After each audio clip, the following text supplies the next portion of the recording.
Break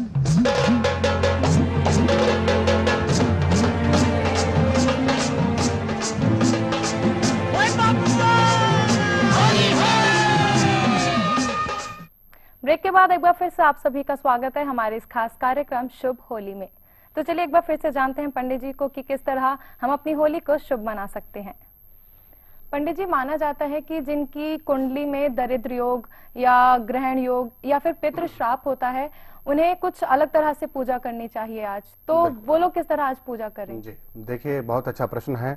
जानिए और ध्यान से सुनिए कि जिनकी कुंडली में जिस प्रकार से कहते हैं, कहा है कि दरिद्र योग हो, ग्रहण योग हो, पितृ श्राप हो, काल सर्प दोष हो इत्यादि किसी प्रकार का भी कोई क्रूर अंगारक योग हो, तो उसमें आज के दिन पूजा करने से विशेष लाभ की प्राप्ति होती है, क्योंकि यह दोष जिनकी कुंडली में भी उपस्थित हो जाते हैं वह हर प्रकार से बाधित हो जाता है, व्यथित हो जाता है, यानी परेशान हो जाता है। कहने का तात्पर्य यह है कि ऐसे व्यक्तियों के जीवन में बार बार परेशानियां आती हैं, जैसे कि नौकरी, व्यवसाय, पेशा कुछ भी हो उसमें दिक्कत आती है, या जॉब नहीं लग पाती है, या बार बार कोई शारीरिक दोष पैदा हो जाता है, या केस इत्यादि कुछ ना कुछ प्रॉब्लम उसके सामने क्रिएट हो जाती है। तो देखिए, जिनकी कुंडली में भी इस प्रकार का दोष बना हुआ है वह आज के दिन सर्वप्रथम प्रातःकाल पितृतर्पण करें।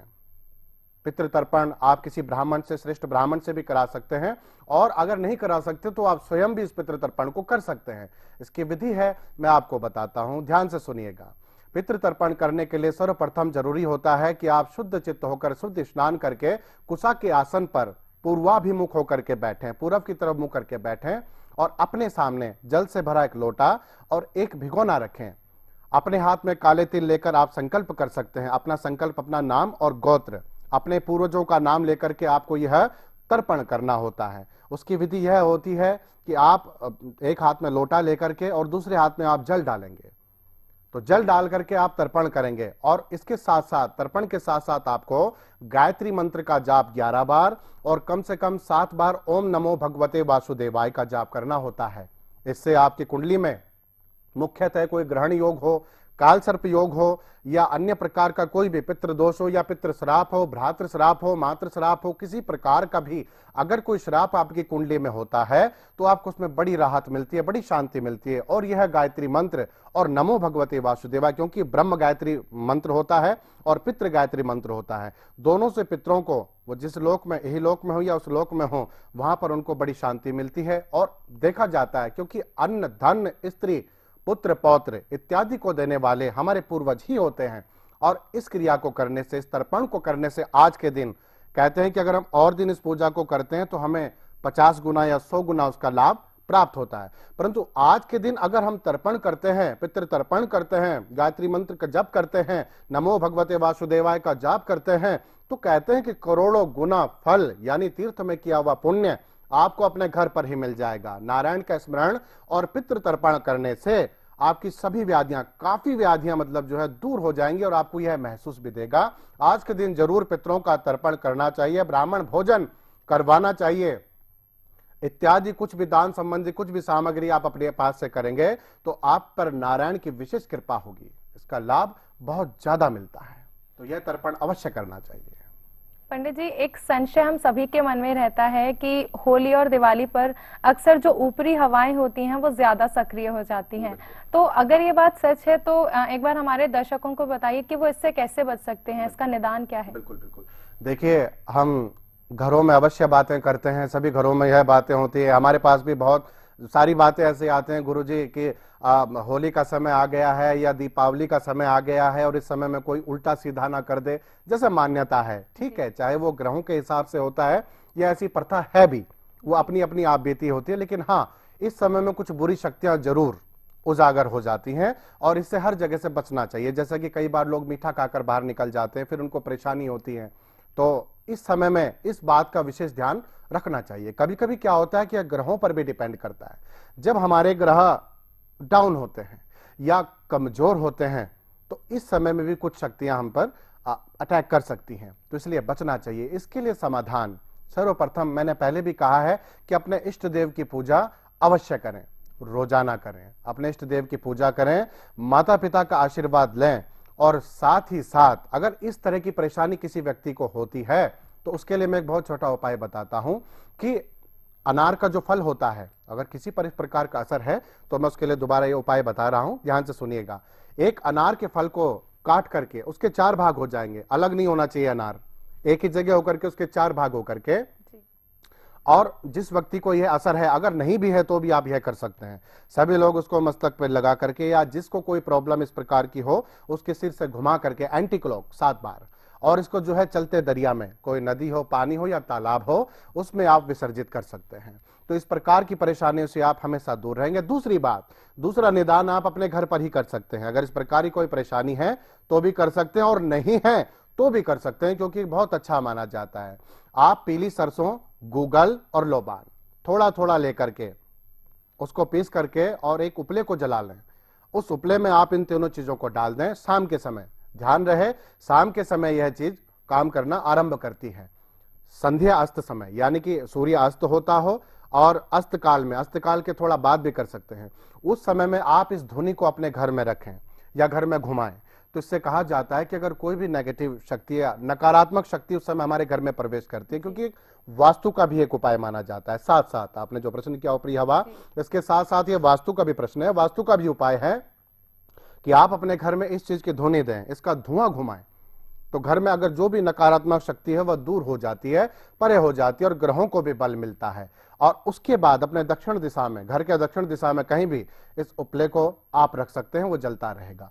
तो यह उपाय भी आप कर सकते हैं होली के दिन, तो इससे बड़ा बल मिलता है और ऊपरी आदि कोई भी शक्ति हो आप उससे सुरक्षित रहेंगे, इससे आपको कोई परेशानी नहीं होगी। पंडित जी, आज के दिन गायत्री मंत्र का जाप करने से कहते हैं लक्ष्मी की प्राप्ति होती है, तो ये बात कितनी सच है? बिल्कुल सही बात है। देखिए, गायत्री मंत्र महामंत्र माना जाता है। इस मंत्र की महिमा वेदों ने बिल्कुल स्वीकारा है, और वेदों के पश्चात भी सभी मनीषियों ने, महर्षियों ने, ऋषियों ने, सभी ने इसको स्वीकारा है। और महर्षियों के बाद आज के दौर में भी सभी विद्वानों ने इसको स्वीकारा है। रविंद्रनाथ टैगोर हों, चाहे वह महात्मा गांधी हों, उन्होंने भी गायत्री की महिमा को स्वीकारा है। महात्मा गांधी का अंतिम मैंने एक लेख पढ़ा था, और महात्मा गांधी जी ने लिखा था कि जब से मैंने गायत्री किया है या मैंने गायत्री शुरू किया है, जीवन में मुझे किसी चीज की कमी नहीं रही या मुझे कोई परेशानी नहीं हुई। और यही बात रविंद्रनाथ टैगोर जी ने भी कही थी कि मैंने जब से गायत्री मंत्र करना शुरू किया है, पता ही नहीं मैं कब नीचे था और कब ऊपर आ गया, इतनी ऊंचाइयों पर आ गया। तो देखिए, गायत्री मंत्र की महिमा बहुत बहुत बहुत उत्तम है। वैसे तो कहते हैं कर्मकांड यजुर्वेद के अनुसार गायत्री माता को 4 ऋषियों के श्राप है, और इन चारों के विनियोग होने के बाद ही गायत्री अपना फल देती है। परंतु आम आदमी भी इसको कर सकते हैं, पंडित के अलावा वैसे भी आप अपने आप कर सकते हैं, क्योंकि वेदों की माता गायत्री को माना जाता है। गायत्री मंत्र का जाप जहां आप शुरू करते हैं, वहीं आपके अंदर आप उस शक्ति को, यानी जो एक रेंज होती है, वो उसको पकड़ना शुरू कर देता है, और वो एक सकारात्मक ऊर्जा आपके शरीर के अंदर आना शुरू कर देती है। तो इससे क्या होता है, गायत्री मंत्र को एक मेडिसिन भी माना जाता है, एक दवाई भी मानी जाती है।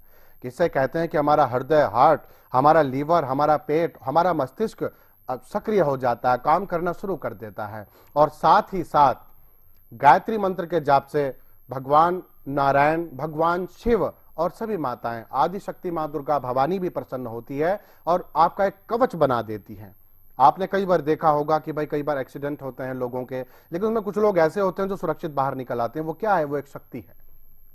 कई महापुरुषों को हमने देखा है, आदि गुरु शंकराचार्य के साथ भी हमने ऐसा देखा है, लेकिन वो उनकी भक्ति थी, वो उनकी शक्ति थी।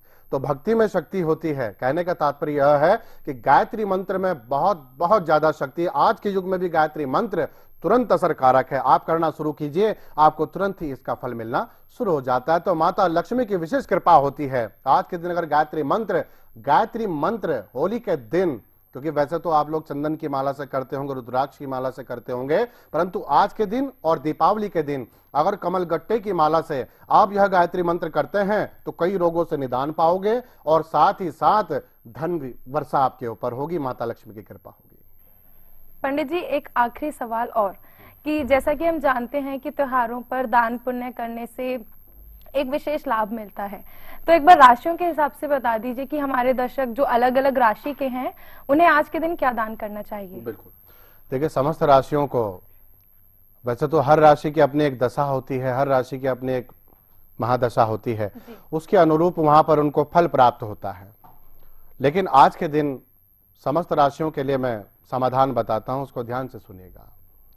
सर्वप्रथम जैसे कि आज नारायण पूजा का विधान है, और मैं फिर बार बार कहता हूं कि जो भी आपके इष्ट हों उनकी पूजा अवश्य करें, अपने पितरों की पूजा अवश्य करें, सूर्य पूजा अवश्य करें, और साथ ही साथ आज के दिन विशेषतः तुला दान करना चाहिए। अब तुला दान क्या होता है? अपने वजन के बराबर अनाज को तोल करके, गेहूं चावल आप कुछ भी ले सकते हैं, अनाज अपने वजन के बराबर, आप वजन नहीं कर सकते तो आधे वजन के बराबर या 1/3 आप अनाज लें, और उस अनाज को किसी मांगने वाले को, डाकोत को आप दान दे सकते हैं, या किसी जरूरतमंद को आप दान दे सकते हैं। तो तुला दान का सर्वप्रथम विशेष व्यवधान है। और आज के दिन सूक्ष्मतः अगर हो सकता है तो गरीब लोगों को भी आप भोजन करा सकते हैं। साथ ही साथ कहीं कोई भी वस्तु आप डोनेट कर सकते हैं, खाने पीने की वस्तु डोनेट कर सकते हैं। और साथ ही साथ गौशाला में, क्योंकि सीधा तात्पर्य है, गौशाला का मतलब होता है कि आज कृष्ण का त्योहार है, जो होली का त्योहार माना जाता है, भगवान कृष्ण के नाम पर जाना जाता है। और कृष्ण को 2 ही चीज बहुत प्यारी थी। सर्वप्रथम वो गोपियों के साथ रहना पसंद करते थे, और साथ साथ गायों के बीच में रहना पसंद करते थे, यानी गायों से उनको सबसे ज्यादा प्रेम था, गौ माता से सबसे ज्यादा प्रेम था। तो नारायण की कृपा अगर आप पाना चाहते हैं तो अवश्य ही गौशाला जाएं, या अपनी गायों, अपनी भी आपकी गायें होंगी उनको भी चारा डालें, उनको विशेष प्रेम करें, या कोई जरूरतमंद गाय हो उसके लिए चारा डलवाएं। मैं तो ये कहता हूं कि आज से लेकर वर्ष पर्यंत आप साल भर का खर्चा बांध दीजिए, जहां भी कोई जरूरतमंद गाय हो उसका सालाना खर्चा आप बांध दीजिए, आपको भगवान नारायण की विशेष कृपा प्राप्त होगी। और ये कहने की बात नहीं है, आपको स्वयं ये चीज महसूस भी होगी। तो गायों के लिए विशेष चारा अगर आप डालते हैं तो आज के दिन नारायण और लक्ष्मी की कृपा आपके ऊपर होती है। आपका त्योहार शुभ हो, आपके सभी कार्य शुभ हो, आपके जीवन में मंगल ही मंगल हो, यही कामना हमारी आपके लिए है। तो आप यह उपाय अवश्य करें आज के दिन। तो पंडित जी बहुत बहुत शुक्रिया कि आपने हमारे दर्शकों के लिए अपना कीमती वक्त निकाला। तो दर्शकों, ये थी हमारी खास पेशकश शुभ होली, जिसमें हमने आपको होली के बारे में काफी कुछ बताया कि किस तरह आप अपनी होली को और भी शुभ मना सकते हैं, किस दान से आपको अच्छा फल मिल सकता है। हम उम्मीद करते हैं कि पंडित जी की बातें आपको समझ आ गई होंगी और आप उनका इस्तेमाल भी करेंगे। और इसी के साथ मुझे और पंडित जी को दीजिए इजाजत। नमस्कार और हैप्पी होली।